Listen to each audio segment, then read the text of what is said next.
Sharafat tugana, manolar aniq borki qasd qilgan, oldiga maqsad qo'ygan, buyuk maqsadi bor bular. Tushunasanmi? Jemi deganlar oshqozon bilan o'ynashamiz degan maqsad qo'ygan o'zlariga.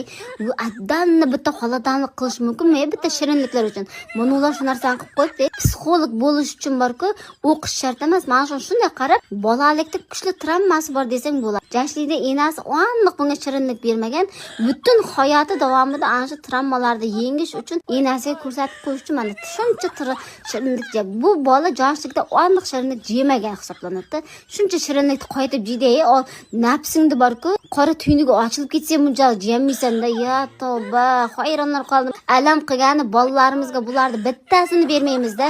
Bittasini bermay har zamonda bitta ikkita yeganiga tishimiz to'lib chirib ketganda bolalarimizda tishi chirib, stomatologga borsang odam to'ladi. Alam qilgani bular har kuni shu narsani bitta irshaysa hana tishini oqiga ko'zimiz qamashib ketadi, to'g'rimi? Hayronlar qolyapman. Zararli degan narsalarda hammasini jemay turib biza hayotimizda umuman yorug'lik yo'q. Hammamiz kayfiyatimiz yo'q. Faqat nolimiz, bolalarimiz ham tushkun holatda otasini ko'rsa bolasi qochadi, bolasini ko'rsa otasi qochadi. Tavba. Bular shuncha zarar narsalar jesa ham hayotini shunday ko'rsang havasing ketadi, xosating ham ketadi. Tavba, bular bizlarda sal bir nimani jemoqchi bo'lsang umring qisqaradi, o'ylasang kayfiyating bo'lmaydi, butun vujuding portlab ketadi deb aytadi-ku. Xuddi biza hayotda o'lmaydiganda jeb-jeb maza qilib qolsagan bular alam qilgani shuni yeyishga pulam yo'qda. Birovni yenasi jegizmasa, birovni